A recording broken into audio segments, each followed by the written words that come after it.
about financial matters in the world.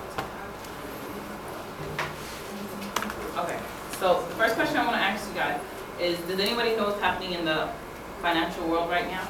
Recession. Recession. Stock market crash. Stock market is declining. It's about to crash.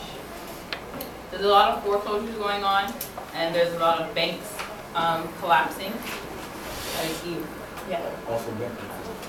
A lot of bankruptcy as well. People are filing for bankruptcy. Wall Street. That's right. Okay.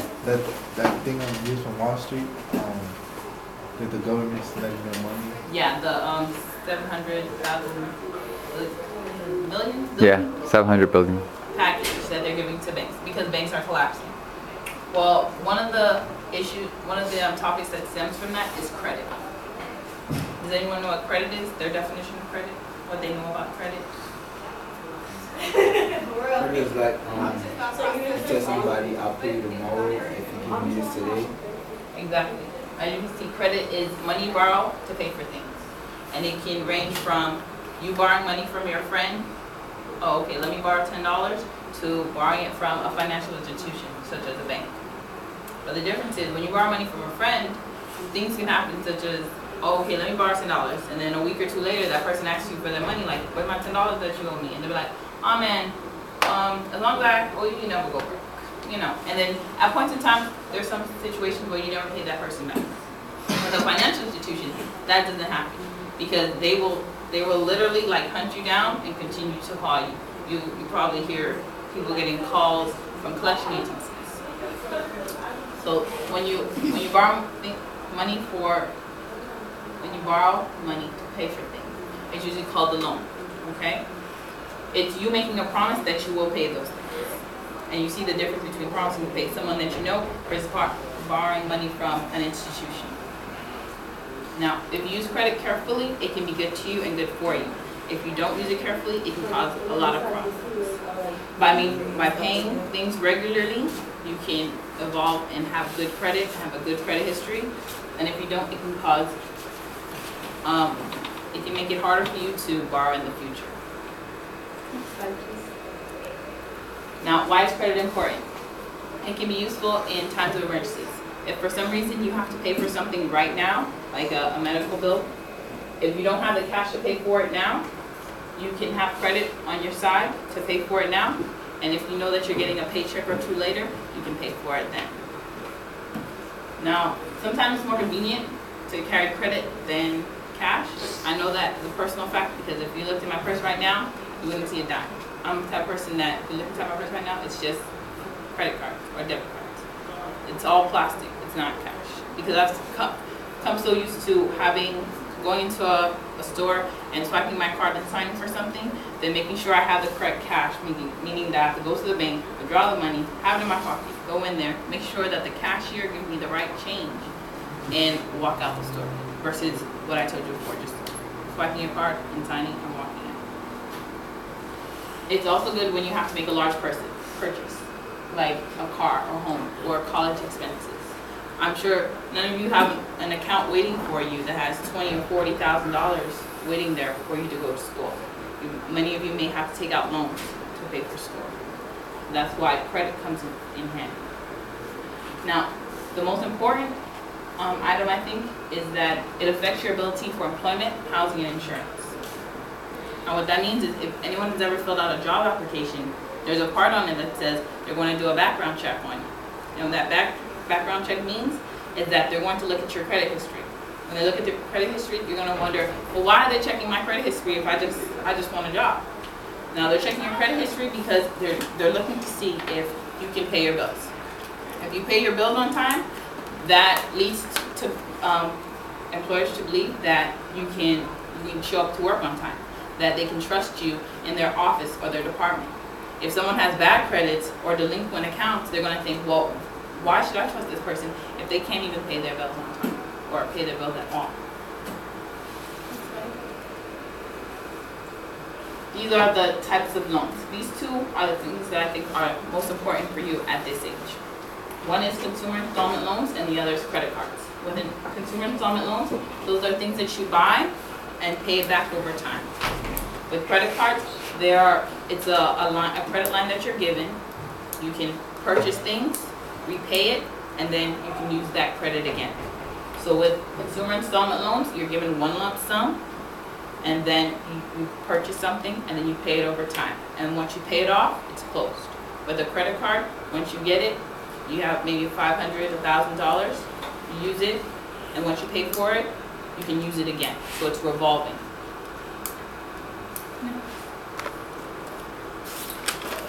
How credit decisions are made. When lenders look at you when you're applying for credit, they look at what's called the 4 C's. They look at capacity, capital, character, and collateral. Now with capacity, they look at your present and future ability to pay bills. So when they look at, they see if you have a job now. They ask, is there any money coming into you right now that you'll be able to pay this loan that I'm about to give to you? With capital, they look at your assets and your net worth. Right now, many of you may not have assets, but in the future you'll have cars, you'll have furniture, you'll have homes, you'll have assets, stocks, bonds. So they'll look at those things and see if it equates to the loan that you want. If you have $10 in the bank and you want a $100,000 loan, it doesn't equal out. It doesn't balance out very well. The next one is the most important. It's character, and it's not defined as the character that you know. It refers to how you pay your bills in the past. And the way they look at that is by looking at 3 credit agencies, and those are Equifax, Experian, and TransUnion. And they look at these credit reporting agencies. They can take a look at the credit history you've done in the past, all the bills that you paid. So when they look at that, they can tell if you paid your bills on time and if you will be able to pay this loan that you're about to take out. And the last one is collateral. It goes with capital. They look at your assets and they see, okay, in an instance that you won't be able to pay your bill, what can we literally take from you to pay that loan off? So if you have those cars, the furniture, the house, if you can't pay the loan, they'll take whatever value that you have to pay that loan off. And the last one are tips for managing credit. If you're able to get credit, the first thing you want to do is try to pay off the entire bill each month. When you do that, it reduces the interest that you have to pay. Okay? Interest is that cost of borrowing. You borrow money and they ask for that something extra so that they get something out of it. But if you're able to pay it off each month, then they don't charge you for it. You also want to try to pay your bill on time. Even if you can't pay the whole bill off, you want to try at least to pay the minimum balance, which for credit cards, it only asks for you, $10 or $20. And if you have college loans, they don't even expect you to pay those off until after you're out of college. So you want to try to avoid paying late fees because it's just unnecessary money coming out of your pocket. Then you also want to check your statement monthly, your monthly statement, because in this time, there's a lot of identity theft. And the majority of identity theft that occurs is within the home. Parents and close relatives take the identity of like a younger child to pay their cable bill or their light bill. So you want to check those 3 agencies that I gave to you. I'm sure you've seen the commercials, freecreditreport.com, all those songs. I wrote it up here from the last class. You can go there and you can check those 3 credit agencies once each year for free. So even if you check it now, if there's anything that, of course, you haven't done, because I'm sure none of you have any credit right now. Does anyone have credit? Do you have a credit card? Credit card? Well, you want to check those. Everybody wants to check it right now. So those of you who don't have credit, it should be blank. There should be nothing there. For those of you who do have credit, there should be the ones that you can acknowledge, that 1 or 2 credit cards that you may have. If you see anything that you're not aware of, there'll be information to dispute it so that they can remove it. And then you also want to, if there's any offers from creditors, you probably receive offers in the mail. Oh, get a credit card, get a credit card. You always want to go with what you know.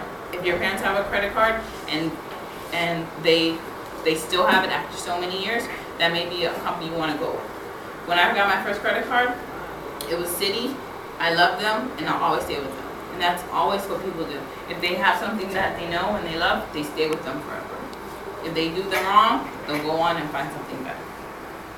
And then the last one is you want to think about the difference between purchasing an item on credit and cash. If you can go into a store and buy some soda, some chips, you know, a meal for $5 with cash, you want to compare that to actually paying it with credit. Because with credit, you have to think about paying that bill at the end of the month.